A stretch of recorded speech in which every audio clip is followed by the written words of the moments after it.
You're listening to A Creative Excuse, presented by Echoamano. I'm Frank Rose. And I'm Carrie Duvall.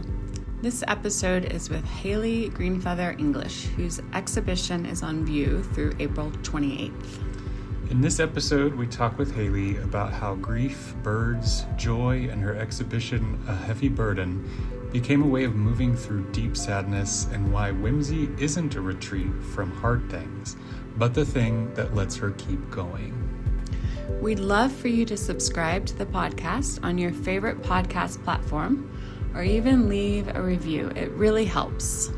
Thanks for listening. Another horror movie with children. Did you watch the weapons I don't one? watch horror movies. I am very sensitive. That is fair. It's good to know, too. We don't need to talk about that.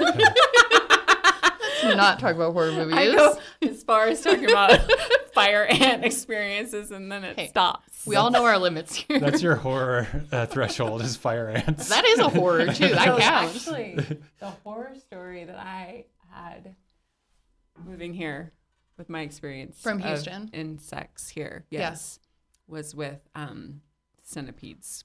Ooh, yeah, they're scary and gross, but also really cool. Did it bite you? It tried. I don't think it did. But, okay, so it had crawled into my jogger pants that were on the ground. They went in my pants, and then I pulled on my pants, and I felt this itchy, scratchy thing, and I put my hand in the pants, and I thought it was some leaves. I was like, that's weird. Leaves are in my pants, and I pulled it out, and it was, it was like that big, and I was like, Yeah, they're gross. They're so disturbing. But they're how fast they move. I know, that's the move. scariest. They skitter. I think that word is like, to me, that's sort of a horror type of word, skittering. Yeah. Why don't we have a horror movie about centipedes yet? Why don't we have a horror movie called Well, I shouldn't have even said it. Why did I say it? We need to have a horror movie called Skitter. Skitter. Skittles, Gitter. I don't know what is it. Or Skittles and glitter. Why is Skittle. it? Oh, okay. Say Skitter 3 times. Skitter. No. Yeah. No, it's weird. It is. It feels. It starts to become strange. It does. That's like when you try to Skitter. spell something and you're like, is that how that is Yeah, and you spelled? keep on They. over. Did I give you a rock last time? No, but So I tumble rocks. And this is, I believe, mostly a batch from around our house. Mostly granite and quartz. Oh my With a little bit of malachite, serpentine. Serpentine. You're welcome to choose a rock. Thank you so much. Have you seen Shrinking? We watched the first maybe season. 1 or 2 seasons. I think The lady that gives the stones? That's like when right. you're chosen? Oh, yeah. Where she's like, this is very special. I love that. Yeah, I love the process of tumbling rocks, but I don't want to keep them. Yes. Unless, well, I keep a few, but just the best ones. Really good ones. I think I like that. And then you're putting them back into the rock system too. They're so soft. I know. There's something about a soft rock, a tumbled rock. A shiny, soft rock. Yeah. Is that worry stones? Folks carry around like their worry stones. Yeah. It's kind of like the same. No worries, though. Your hands have something constantly to do. Yeah. I need that. If I it's need a that too. napkin, by the end of the meal, the napkin is just like in tatters. Absolutely. Or little sculptures built up with water in them too. And you're like, I built this whole world. No, I don't do that. Oh, but okay. I want to know more about that. It's easy. You just let it go. Let it flow with your fingers. No, we have that at my work too, where when we have work meetings, they put giant butcher paper out on the tables for us because they know that everybody needs to be drawing or like doing something while our meeting is occurring. Yes. Yeah, it's my favorite. Like what we're seeing here, moving. Yeah. And so does themes emerge? Like, do you get influenced by your neighbor's drawing, or does it seem to just stay like within your little doodle world? It's all doodle world, which is fun. But like the young people that we have especially do a lot of SpongeBob. So I feel pretty inspired by that. Like if I see a SpongeBob to also try, but it's never as good as theirs. Wow. They're really good at their cartoons. Wow. Yeah. SpongeBob. It's huge. It's still huge. Still. Wow. How long is it? 30 It's years. been so long. Yeah. Were And you it will never a Snoopy end. child? Yeah. I mean, Somewhere in Snoopy, that- sure. Well, but also, I know one of the paintings that has at least one Snoopy. I remember. Yes. Is there another Snoopy? We got 2 in there. You'll have to two find the other. Snoops? We got 2 Snoops in the house. We got a lot of birds in the house. Yeah, I love Snoopy. Just Snoopy. Well, no, I love Snoopy's siblings too. Okay. And Woodstock. No, I love the whole crew, but Okay. Snoopy himself is an agent of chaos. And I think that's what I like the most about him, is that he really is like a rebellious and like pretty radical guy. But I think, yeah, like Snoopy's I just love, my friend and I were just talking about this. There were so many like dog movies growing up. Like we had Beethoven, Air Yeah. Bud. So I was very drawn to the animal shows, which was like the same thing now, I guess, too. Just like drawn towards any creature outside of the human ones. But yeah, I love Snoopy, and my dad loves Snoopy. He used to, in his studio, he would like chain smoke cigarettes, and he had a Snoopy phone landline. So he would like chat on the landline, Snoopy, smoke a cigarette, painting at the same time. My aunt also obsessed with Snoopy. My cousins, we all share this like my mom, same obsession with Snoopy for some reason, that he's just like the best dude. Interesting. Yeah. Well, Snoopy does have a little bit of a history. I mean, he's not a new, Exactly. cartoon. He's gonna. No, he goes back. Yeah. I was gonna say SpongeBob's gonna be the new Snoopy at some point. Yeah. But it is like how long like generations take over. I think Yeah. certain things is interesting. Yeah. But I don't know. Snoopy has this combination. I mean, you say he's an agent of chaos. Yeah. But he's also like very, I don't know, what is it, like innocent in a way? There's Yeah. like an innocence to him, and there's like a sweetness to him as well. It's a very beagle thing, I think, too, though, where you're like, oh, look at this sweet beagle. Yeah. But really, their really- noses and everything, they are trying to run away. They are borking at you. So it is like, I think, a good representation of a beagle, too. And kind of Very quiet, accurate. right? Like unassuming. Yeah. You're, Yeah. like sleeping on top of the house, and then all of a sudden, like, kaboom. Kaboom. Yeah. He's on a fighter jet. Yeah. Flying Where- through the air.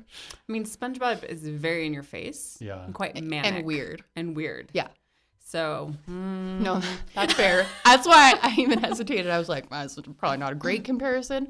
But I think the interesting thing to me about SpongeBob, like Snoopy, is like generationally, like kids now that I teach, I went to Polk Middle School in Albuquerque and went to their art show. The amount of SpongeBob art at that show was overwhelming. I had no idea kids were still so into SpongeBob. But I think too, like a lot of the cartoons I grew up with were really weird. yeah. Like the Nickelodeon shows, Ren and Stimpy. Yeah. I just thought of Ren and Yes. Stimpy. Yeah. That it has like the manic weirdness For sure. of SpongeBob, but it didn't have the longevity, Yeah. But But for No, some because reason, it was too weird. I mean, they got pretty weird. they It got, got weird. really weird. Yeah. Yeah. It is, well, SpongeBob gets really weird I actually too. have never even watched SpongeBob. There's a whole story behind it. Did you know that it's based on a true story of it's some sort of toxic spill or something that happened in a real place, and so that's what Bikini Bottom is. That's why they're all alive. It's a radioactive spill that changed them. Oh. Yeah. Wow. So it's really cool. Yeah, it goes hard. It goes deep at times. So there's that's an why environmental message in SpongeBob. I didn't There's- know that. it's pretty cool. How about that? Dive deep. That's why I love cartoons, or at least ones that can go a little bit deeper than other ones. Yeah. But yeah. We watched one recently that I really enjoyed. The Common Side Effects. Have you heard about that one? Uh-huh. So it's not necessarily made for kids, but basically it's an animated series, and there's a guy who discovers a mushroom that basically can cure anything and can even like bring you back to life if you've died recently. And like basically the U.S. government is trying to destroy it all because, big pharma. So he's like out trying to save, these mushrooms and like make sure that they're not extinct, and the government's like after him and trying to kill him. It's actually really good. But Sounds there's real and also- accurate too. There's some things. There's a bridge, or there's a connection between what you just said about SpongeBob, because I feel like, am I remembering this correctly? The reason they get these powers is because they grow near like some kind of radioactive waste facility. Or was it the particular animal or frog or something, or like it was some kind of like no, it was that the frog or whatever it was eating the toxic waste. That's right. And it, I think, would shit. Yes. And then the mushrooms would grow on the radioactive frog shit. That's right. And the mushroom would cure anything. Anything. Yeah. Yes. That's what saves us all. That's great. Radioactive frog shit. I'm in. I like that. It's a good premise. Yeah, it was a good one. Yeah, that is good. Well, So here we go. I know it's so funny. Wait, because, we're going to talk about fire ants first. Are we going to talk about fire ants first? I just wherever. want to know. Go. I actually want to know your first experience with a fire ant. Ooh, I'd love to tell you. Please do. Okay, my first memory. This is the Creative Excuse podcast right here. We're talking about ants right now. What's your first ant Ants and story? art. Call in, let us know. I was in Gallup visiting my sisters, and I don't know how old I was, but my dad had taken me. And again, I was a child outside, no shoes. I'm still like that, no shoes, running around. And I fell into a red ant pile. So they did get my pants, bit my butt, all over my legs, bottom of my feet, and everything old? too. I had to be like 7 or 8 probably. Yeah. But yeah, very vivid memory. I was like, oh wow, what just happened? My whole body's on fire. It's What not happened? great, but it's No. not their fault. They don't know. They're just like, this little creature human is on me. Attacking my home. Yeah, Massive get off my giant house. Just fell into our whole Can't community. get out. Yeah, I was trying to think of the ants. I'm like, that was probably scary for them too. Yeah. So, yeah. yeah, Okay. yeah. And do you remember how long, like how long did it take you to feel this experience? Like you seem like at peace with the fire ant. Did that happen immediately, or was that like No, I was mad at my dad. I think I was probably just mad that he wasn't paying attention. But I don't have I can't remember now being in agony for a long time or anything. So I think I just like a desert child, just kind of got up and let it go. We're out here falling into cactuses and cacti. I've noticed there's a difference between a desert child and every other kind of child. Ooh, what have you observed? I just feel like when you grow up in the desert, your whole ecosystem is completely different than any other human being. It's the sun doesn't affect you the same way. You don't have to drink as much water. It's like there's some kind of invisible force field around you. I like that. Protection. Yeah. Yeah. Everyone I know that grew up in New Mexico, they'll go outside all day long. They're fine. Yeah. They're not red. They're not dehydrated. They're not cranky. They're like, let's go do that again. Yeah. And just we'll stay here all day. Let's just go hike. Or I'm spending a couple of hours out on this. I'm like, oh God, I think I have heat stroke. I think, I need to drink a gallon of electrolyte water. And it's brutal. It's brutal. Yeah. But But beautiful. not for the desert child. No, because you just, like I said, you're just running around, little dirt, cactus, so many different things around. Yeah. And Goat heads. Pshaw. Oh, Yeah. you know how many goat heads I've had in my feet the last month? A bunch. I started collecting them because I was like, I will paint each of you. And then I got over 10 and I was like, no. And I put them back outside. But yeah. the goat heads are cool too. I think about them and I'm like, you're just getting from one place to another. Yeah. Right? Because those are the seeds. Pretty cool. Yeah. Yeah. Just you're this is the way we travel. We have to stick into something soft. It's just the worst when you put your full weight down on it. Because when you get it a little and you're like, oh, saved it. But it's the full weight that I'm like, please stop. Or the giant choya spine. Ooh, yes. Because out where we are at, out wherever you are here, we have pack rats. Ooh. And they like to build their little fortress, in front of the porch, in front of our porch. And so sometimes I'll inadvertently track in a choya spine into the house, and then later on, step right on it, straight into the heel. That's the worst because it's the barb, right? They just, But that's why we make art. And that is what the show is about. That's what this is about. It It's is. about turning pain and suffering into That's right. comedic joy. It honestly is. Well, yes, I we know. got there. You're right. You're right. right. So now that So- we're at the end, let's go back that to was the a great day. beginning. Oh, SpongeBob? SpongeBob is the beginning. we did this. So Oh, what? I thought we were going to do the thing that we did for the last podcast I where don't- we went back in time. Oh, do you want to do Yeah, that? Time let's do it travel? again. Okay. Whoa, where am I? It's like the Evelator at the Natural History Museum. You gotta go if you haven't seen it. No. It'll take you back in time. Ooh, Amazing. Yeah. sweet. Yeah, I have always wanted to be a Time Lord. you can. Thank you. It's in your mind. Well, we don't know each other very well, which is cool. What do you want to know about me? I don't know. Well, okay. So, what are we? I don't know. What is this thing?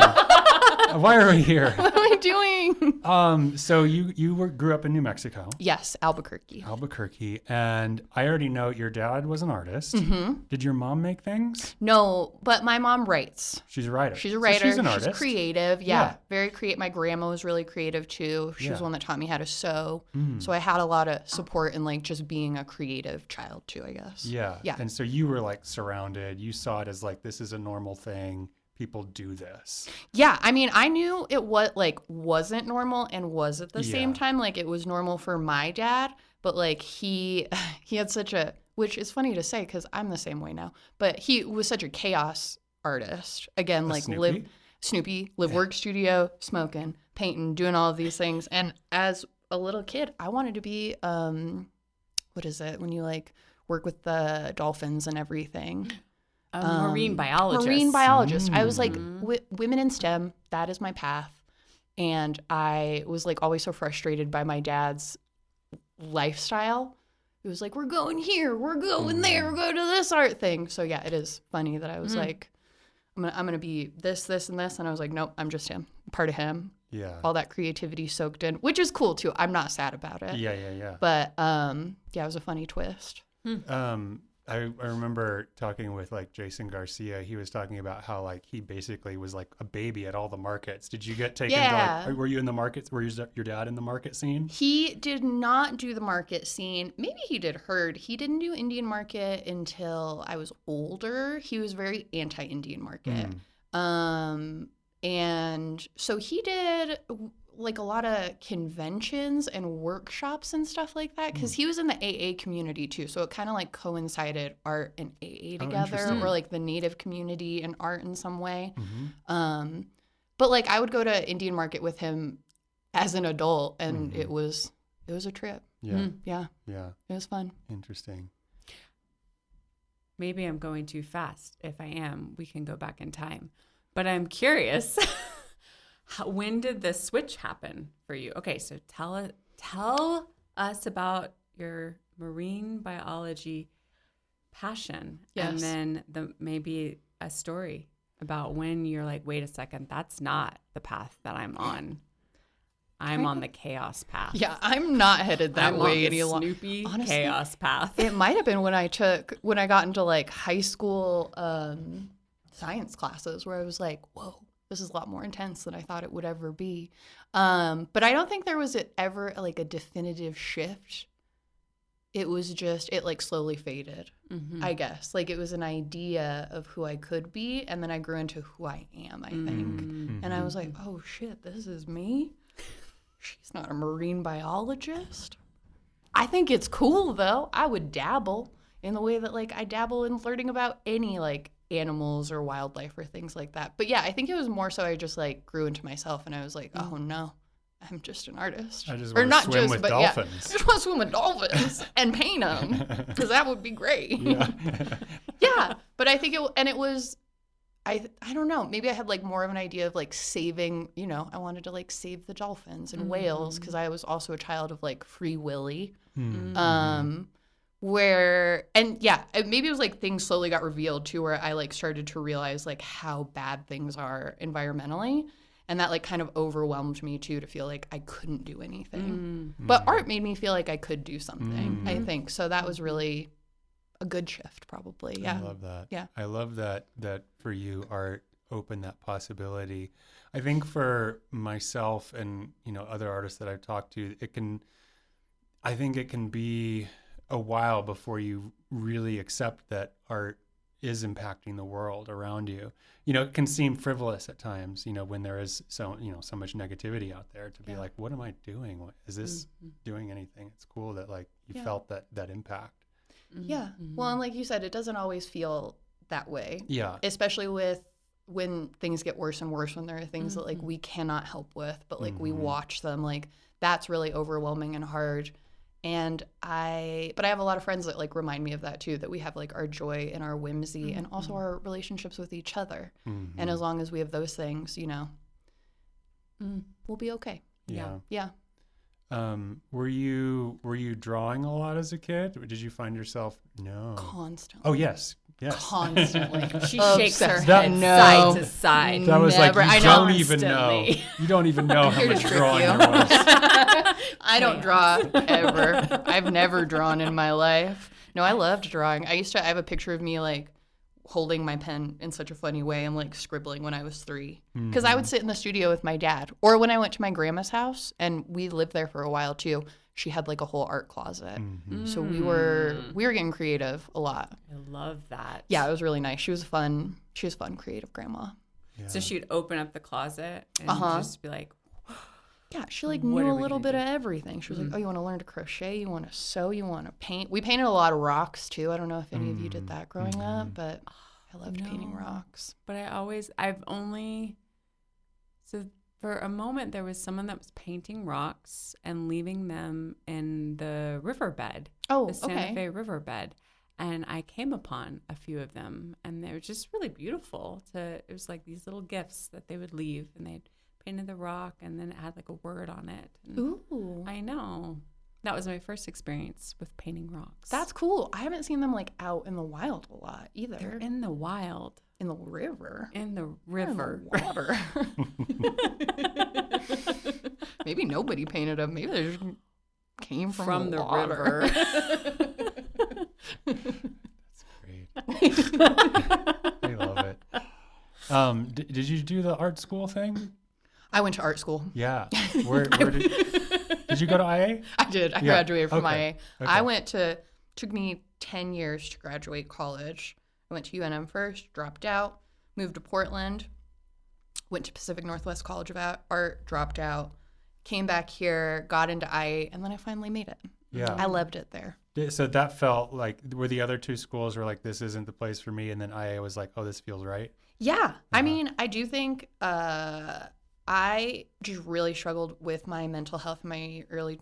We're always struggling, but like I didn't know how to take care of myself or like my mental health, I think, for a long time. And so when I went to those places, I was like trying to figure out who I was, what I wanted to do.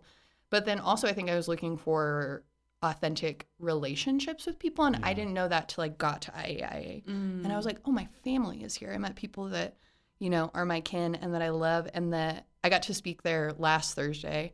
I was just telling them, I was like, this is a space where I can like fully be myself. Like I spent my first year here drawing clowns, painting clowns in every single class I took. Pretty sure everybody was like, that's the clown girl.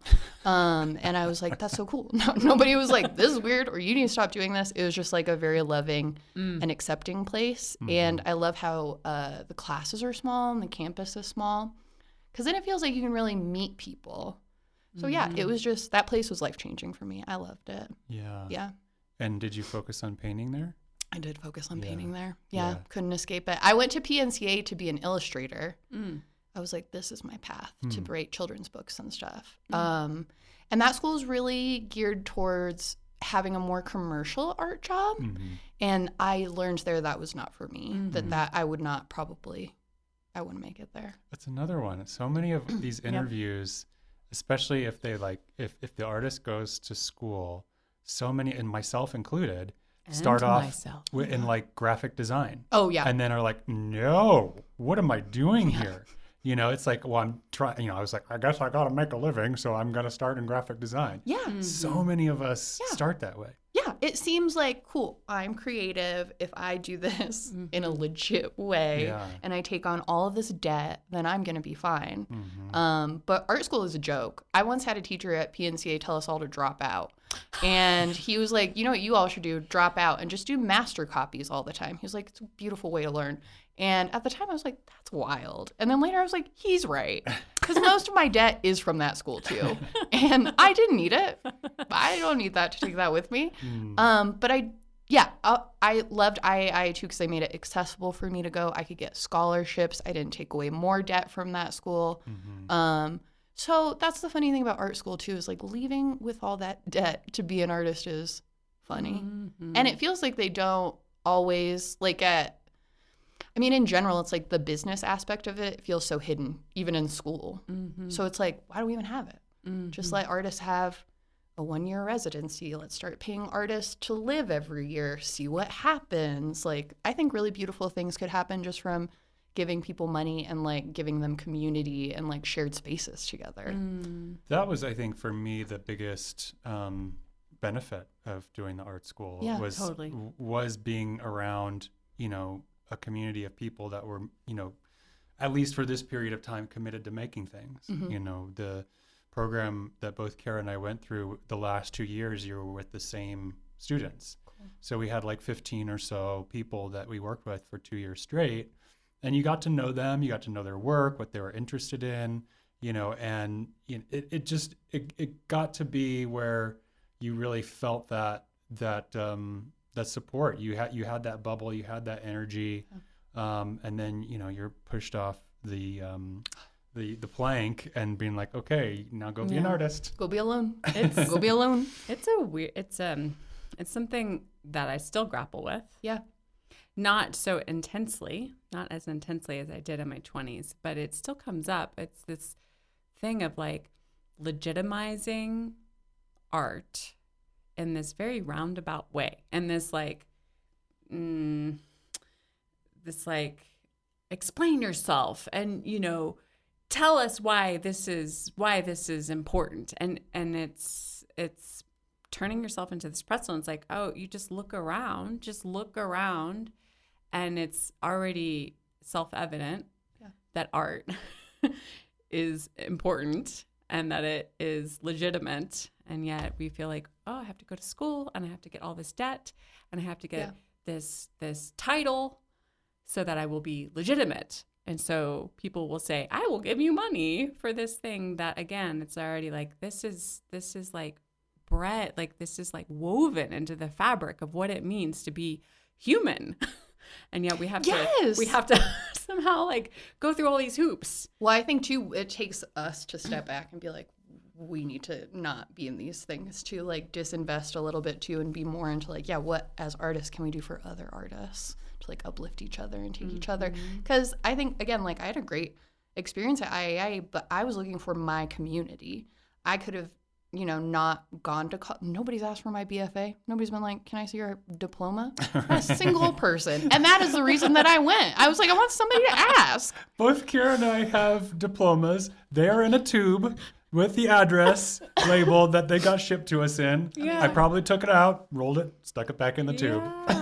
Nobody's ever going to want to look at this. I mean, I will say on that line, it's like that degree did get me my first real job out of college. I did digital retouching. Okay. For advertising, for about a year, until I started having daily panic attacks because I was like, what the hell am I doing? Yeah. I would lay down on the floor in the bathroom like, I am not dying. I am not dying. When you realize that not all creative things will fulfill you, it is shocking. Yeah. Where you're like, wait, I thought I just needed to be creative. No. And then you're like, no, I can't be in the system and like be a cog as a creative, which again, a lot of people, I'm not like, you do what you need to do to make it in the capitalist world, but it is like, it's so funny to me that we expect artists, like go to college, like take this like path in order to do things where it's like most of us are just like all over the place doing all of these different things where people are just living and making art about it. That's the most fun to me. Yeah.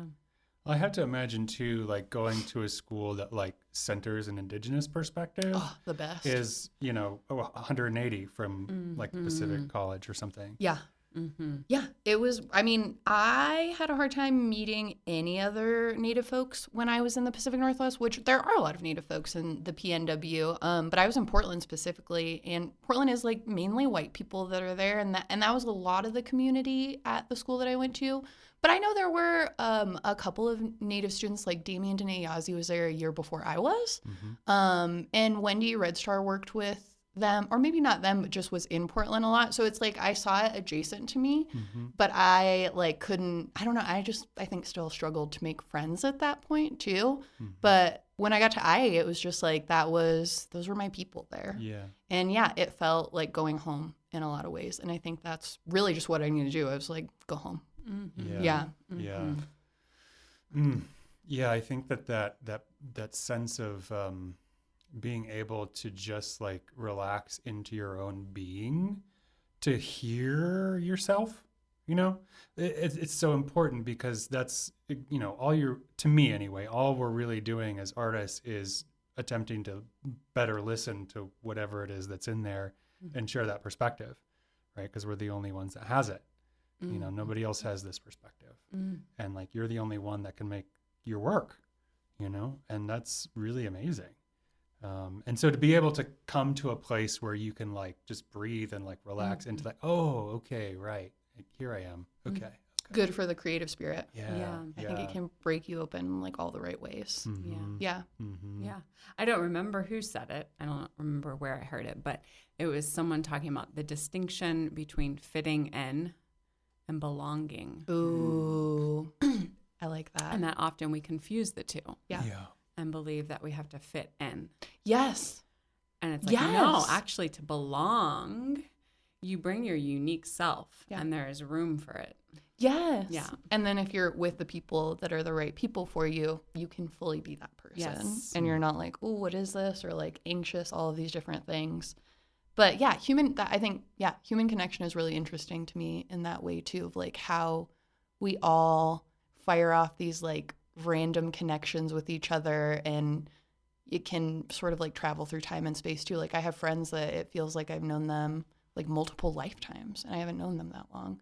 But it's like the connection that we share it's different. It's different than I can explain to other people in the world. And I don't know, I'm grateful to have found that. I feel like once I came home back to New Mexico and then did IA, that's sort of like where I started finding these people that are they're my family. It's just your family in the world. Yeah.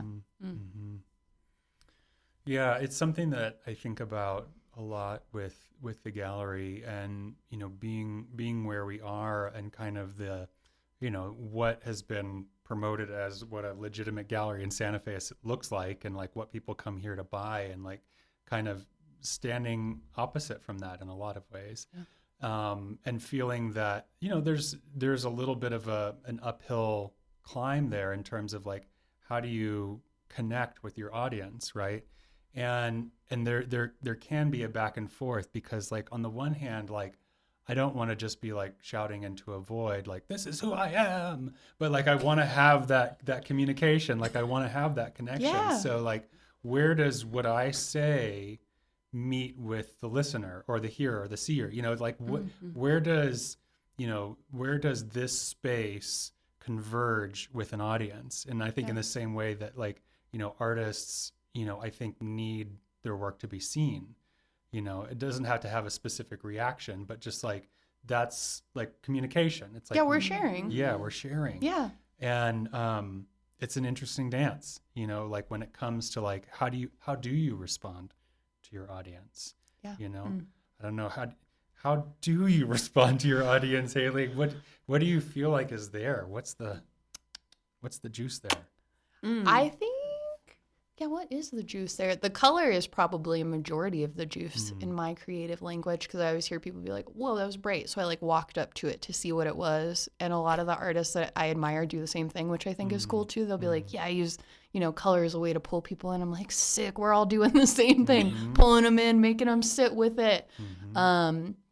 I think that at one point I thought a lot about like what the viewer would see and how they would perceive something because I'm doing such specific storytelling.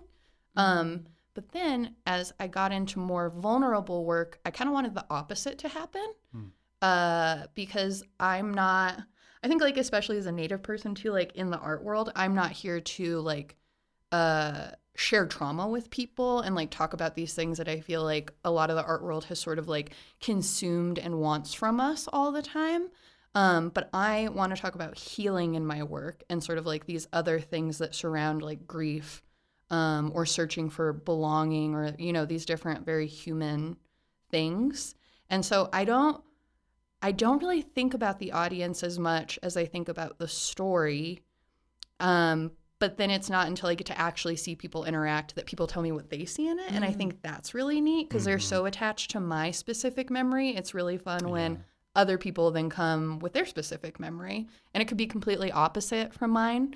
And maybe that's just where I'm at now too. Like I'm kind of like coded in my visual language. And I feel like it conveys a feeling that I want to get across. Sometimes it doesn't too. It's honestly just really interesting to hear people observe it and like what they say about it because it's usually not at all what my intention is all the time. Yeah. But sometimes they see stuff that I don't, which I think is cool too. So it's just like, yeah, it's like a baby. Like I said, these are my children. Like you put them into the world and they get to go be their own people out there too. I like that idea that I can be gone from them and they can still exist and have their own stories with whoever approaches them. Yeah. That is pretty wild. Pretty wild. Pretty wild. Pretty wild out there. They live a life past your conception of them. Absolutely. Yeah. They're their own little beings in this world. Well, I think especially when you embed something with so much like memory and love or grief or like these really strong things too, it's like those things to me become living beings too. Like they are real in this world. And so, you know, I just treat them like that too. I like to talk to my paintings when I'm at home and I do my best to draw and map them out, but really they become whatever they want. I'm changing stuff constantly. Like it's funny to see them at the beginning and then at the end because I'm like, wow, it's not what I started with at all. And sometimes I don't know what it means too. So it's been interesting to work that way and just let it pour out and then sort of look at it. Like even seeing them all together here and looking at them, I was like, whoa. And so it's cool to, I don't know, things come out of you if you let it, that you don't even need to like really think about. You just need your body to like move it. Yeah. So I like, the process of painting is so fun. Yeah. Yeah, it's interesting. I'm having this spark something for the first time, I think. No, that's not true. But I have a past in performance. Right. And for me, always coming up with a body of performance. It's like there has to be an audience. It's not performance unless someone is witnessing it. So that always felt like that's the completion, you know, the witnessing of it. Yeah. But it's like for a visual artist, that doesn't necessarily have to be the case, you know. But I'm curious. For you, because you talk about them as their own beings and that they're going to go off into the world. Yeah. It's like, when does it feel, does that feel like a completion to you when they're like, then they've been witnessed and they have their own life? Or? No. That's the hard thing. I was thinking about that recently because I was like, I don't know how other artists like, how do they decide something's done? Usually I'm just working until the end. And it has to be done. If I didn't, when I don't have a time limit, like I have a painting that I love, it took me 2.5 years to make it. But it has so many things in it that are so beautiful. But I guess for me, it's not, I don't even, like when I make things, it's not always thinking about that it needs to be seen by the world. Though I am getting to the point where I like it, which is interesting, I think maybe about me too, where like I went through or I go through when my mental health is bad. I don't want to be seen. I don't want to be perceived by people.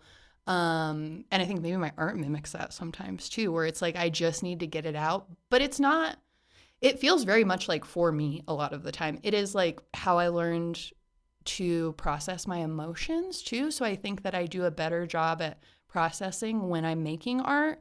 otherwise I have a really hard time understanding my emotions. Like I can't name them. I can't really figure it out.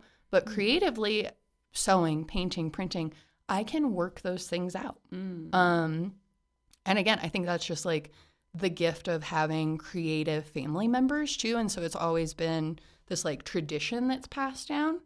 And it wasn't always like when I was little, I was never making stuff for an audience. I guess my family, I like, again, to share. But sometimes it's hard too. It's scary. Like all the things that I made are so beautiful to me. But some of them are scary too. And I'm like, cool, I have to navigate like how I speak about things too. What do I want to share with people? What do I want to keep for myself?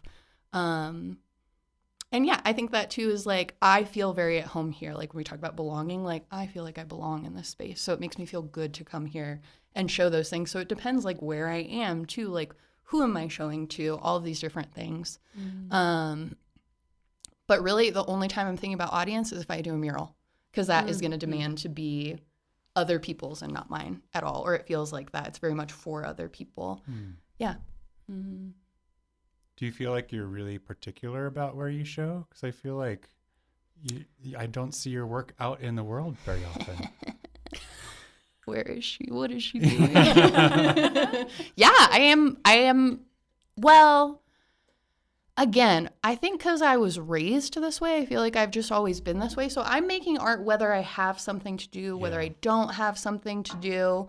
Sometimes it's what is my friend Yadika said once? He was like, "You're really good at starting stuff. Do you ever finish anything?" And I was like, I can relate to that. No. Yeah. And that was hard too because he gets everything done. And I was like, this will be my year to like get some things done. He's a big runner, isn't he? Yeah, he's very talented. That's why I was like, we are different fire symbols. You are a Sagittarius. I'm a Leo.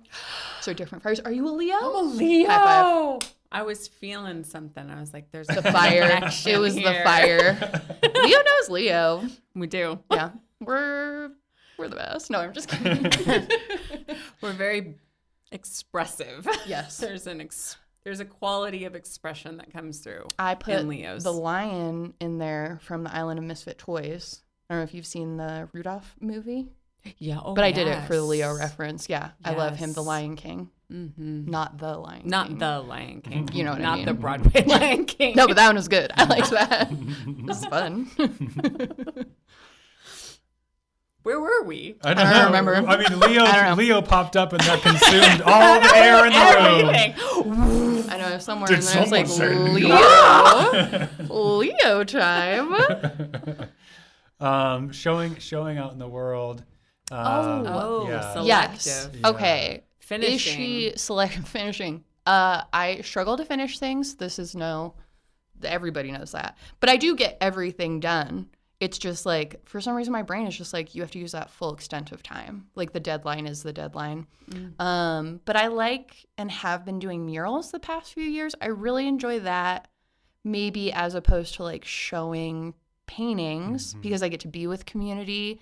It puts me in the public, which because I have introvert tendencies and like that's how I refill myself. But truly, I love to be around people. And a mural feels great because you're just like painting with people and hanging outside all day. But I forgot where I was going. No, that's full stop. That's a good answer. Yeah. That's a good answer. Oh, yeah. I mean, I didn't make paintings for a long time too. I went through like a pretty heavy bout of grief, and because my spirit is, so attached, I think intertwined with that, I couldn't paint. Is that after your dad passed? Yeah, it was after my cousin. She died a year before my dad did. And then before that, it was like we were losing our uncles. I lost my grandparents. So it was sort of like one after another, and COVID. So we couldn't see anyone either. And I was like, I'm not a painter anymore. And I remember at one point too feeling like I couldn't teach anymore. And that was hard because I love teaching. But it was good because then I started sewing and printing a lot. And so that stuff made me excited to show people. Like the paintings, I think maybe are more personal, and that's hard sometimes. But like, I love sewing, I love printing, because those can also be really collaborative things to do with people. So I'd love to be able to show more of those. But yeah, for the most part too, it's like not a lot of people ask too. And I guess I don't try really hard all the time. But I keep myself busy like with my community. I work with Working Classroom in Albuquerque. I get to work around a lot of other artists. So I think a lot of the time too, I'm just like waiting for somebody to ask and see if the vibe is right. Like you came to visit me in Los Lunas and hung out with me. I thought that was like a really good, again, we're creating relationships with each other. So I want to create relationships with people that feel real. And then from there I can do stuff. But I have a harder time if it's just like very surface level or if there's not a connection, then I'm like, well, whatever. Right. I'm just going to go hang out with some youth and paint some stuff. So yeah, I like that I have teaching because I think it balances it out. If I'm not making work, I still have like some way to be creative that feels really good. Yeah. What do you feel like brought you through that dark time? Was it coming into some other kind of making? Was it the community around you? What do you feel like was the sort of strength that brought you through that? Ooh, I don't think it was creating. I couldn't really create for a long time. I really had a hard time making anything, finishing anything. But I was surrounded by love. That was the most important thing. I was like, wow, I have at least created these like really authentic, beautiful relationships where people deeply care about me. And that, more than anything, I think, it didn't pull me out of it, but it carried me through it. And then I got on a little bit of Prozac. That helps too.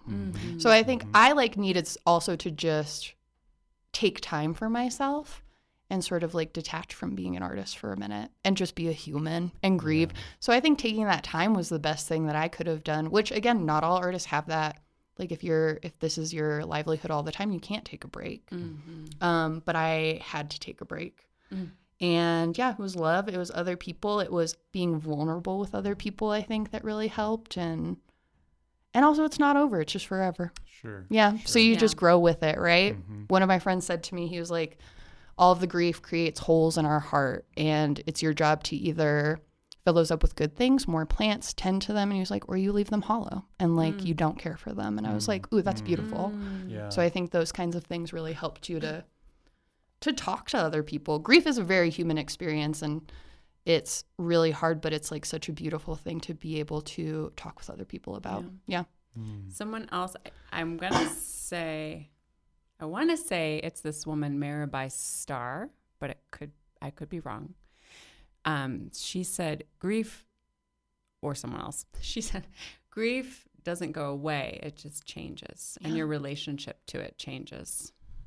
And I really love that as well. Yeah, I think that's like the truth too. It's like we're all walking around with grief. And it's just like we're all holding it differently. How do people hold it? How do we connect with each other when you hold it?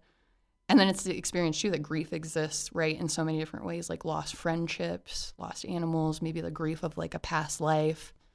So it's, I don't know. I just think it's interesting that maybe we don't talk about grief more too when it seems like I remember talking to one of my friends, I was like, how are people not crying at their desk all day? And he was laughing and he was like, yeah, there's a lot going on. And I was like, yeah, but it's wild.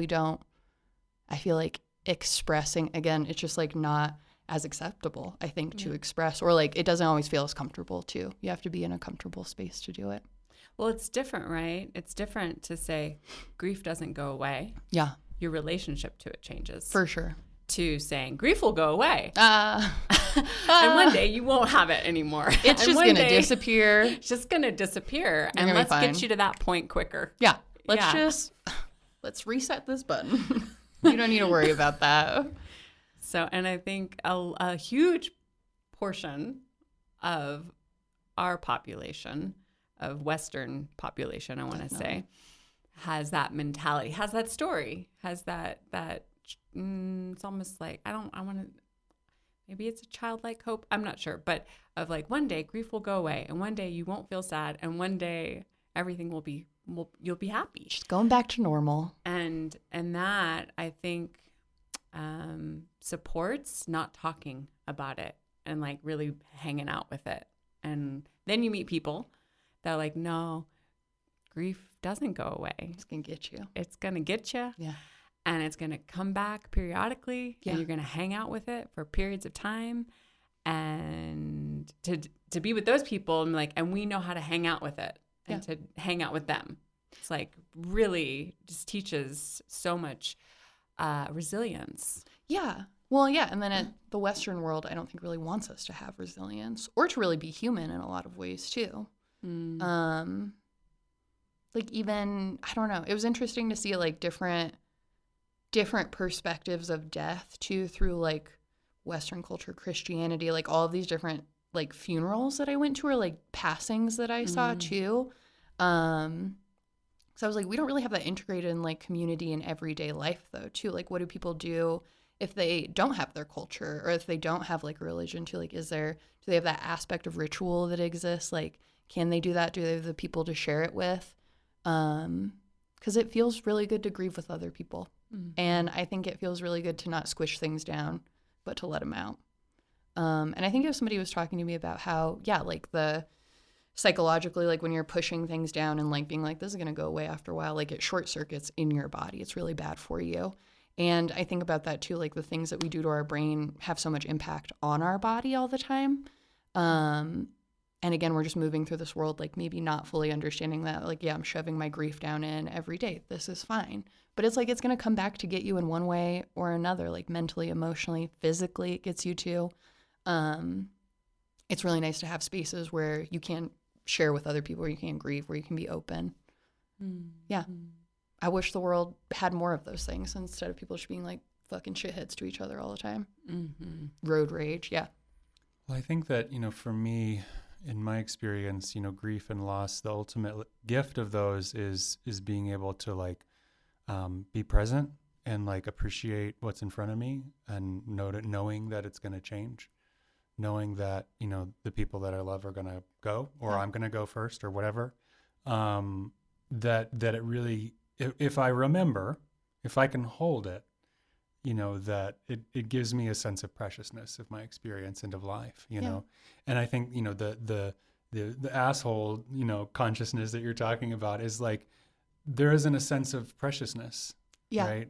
And so it would make sense that behavior would come out that way if they don't sense like, oh, this is a real gift of an experience. Like you don't behave that way. Yes. Just enjoy it. Yeah.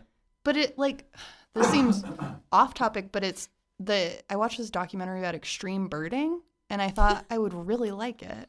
But it was just like a bunch of colonist attitudes towards birding, like essentially like Pokemon, like gotta catch them all. And they like talked to one of the guys at one point. They were like, well, would you do this if eBird didn't exist? And he was like, no, I wouldn't do it. So it's like these people have this like giant carbon footprint chasing birds around the country or around the world to stack up whatever they do in eBird, just like your birds in there. But they don't go outside to listen and just like enjoy the birds. Like I thought as a birder, I was like, I kind of thought maybe everybody was drawn in that way, that it feels spiritual to see a bird, to like watch them, to observe them, to hear one, to understand, like to notice it in the sky and be like, I know that bird. But to know there are people just like running around tracking them and that's it, gotta go. I was like, oh yeah, this is a colonized place and people still have that mentality of like, what else can I colonize out here? Even in my hobbies, it's like you're not going out to enjoy things or even observe really. You're just going to like win a game. I don't know if it's a game or maybe people win money for it. No, I use that app Merlin. I use Merlin. Use that to identify like sounds and birds and stuff. Is that different? eBird is, okay, so that's the other thing that's hard too, is eBird is good for like biologists because it tracks like if there's a rare bird, how did that bird get there? Where did it come from? It also tracks migration patterns of birds so we know if they're changing and what's happening. But essentially, like eBird too is just to like collect birds that you've seen. So it's similar to Merlin, except you're life list. You're manually typing it in, and then if you put like, I don't know what's an exotic, like a flamingo, and I was out in Los Lunas, they will email you, and they will be like, this is wrong, and so they're watching it at all times too, being like, no, because it's good. It's good for science. It's good for the birds to know what they're going through. But yeah, I didn't realize people were using it as like a video game type situation. Interesting.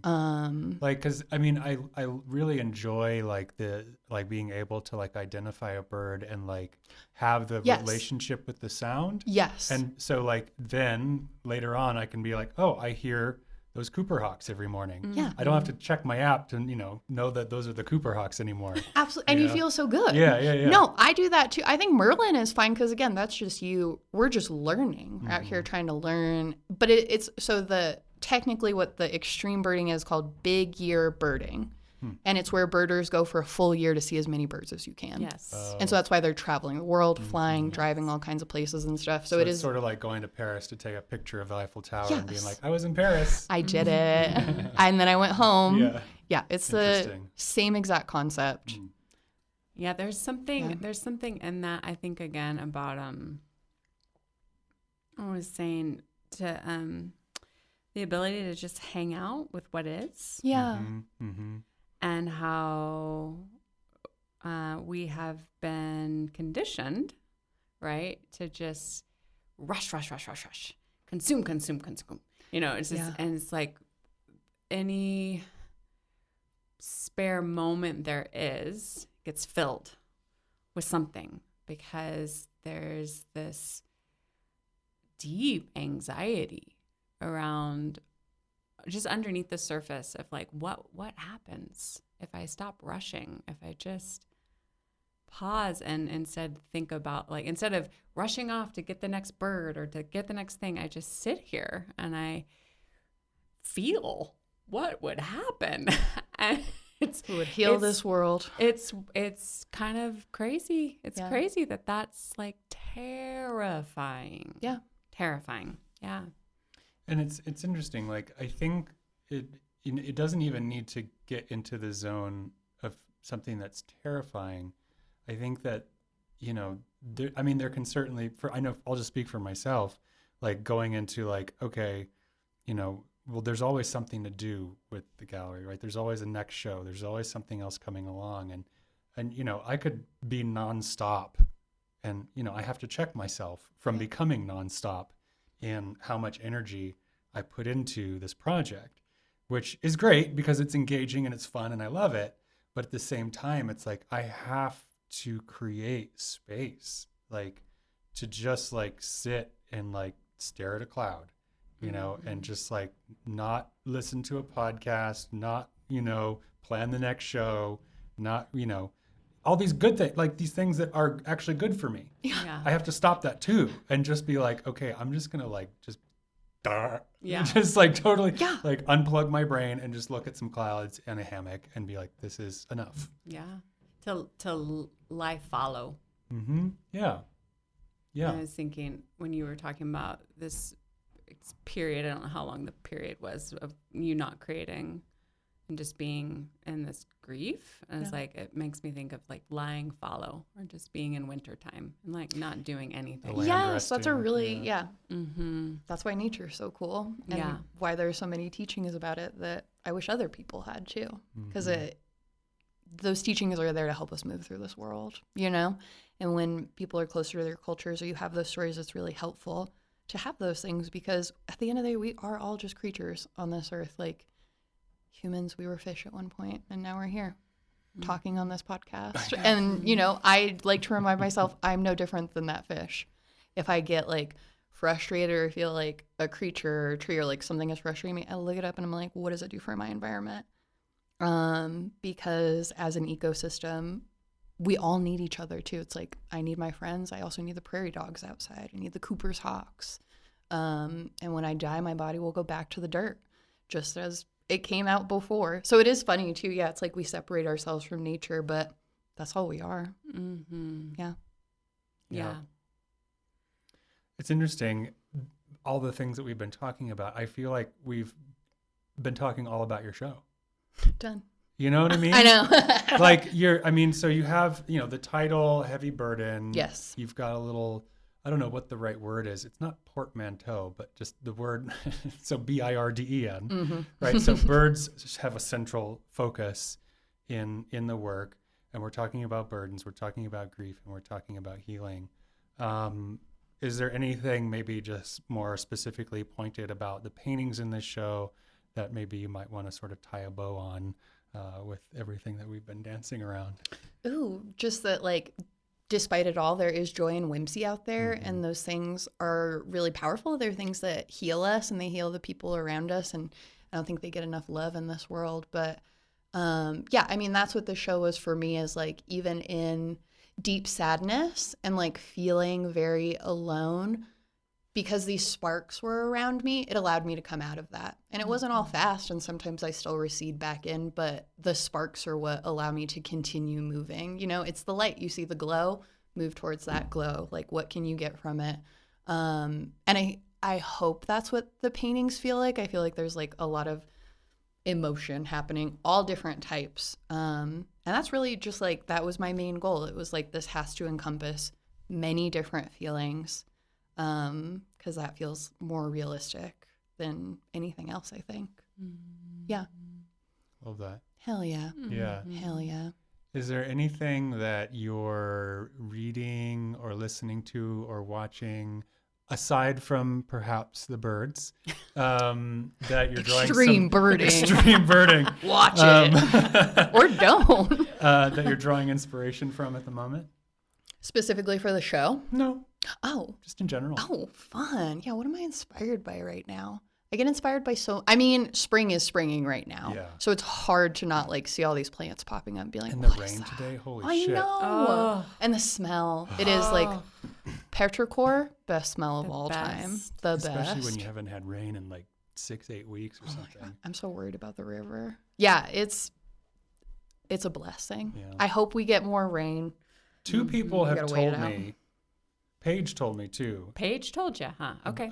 He was like, I was listening to some weather and they were talking about the Susan season's going to be great. And my mom told me the same thing too. That's what I'm they like, said last year. Did they say? They say that every year. June but last actually was year pretty good. actually Was was it good pretty here? good. Ours wasn't good. Oh, okay. Albuquerque, that river was dry from April until like July, maybe No, longer. Santa Fe, it was pretty good. We I'm gonna got come up here. June, which was weird because Yeah. June usually is not a great Mm-hmm. rain month. It was pretty consistent. Yeah. But yeah, driving see. here for this podcast in the rain, I was looking at all of the juniper and all of the even the Chinese elm and all the plants, and I was like, y'all are so happy right now. And I just felt, I really do believe.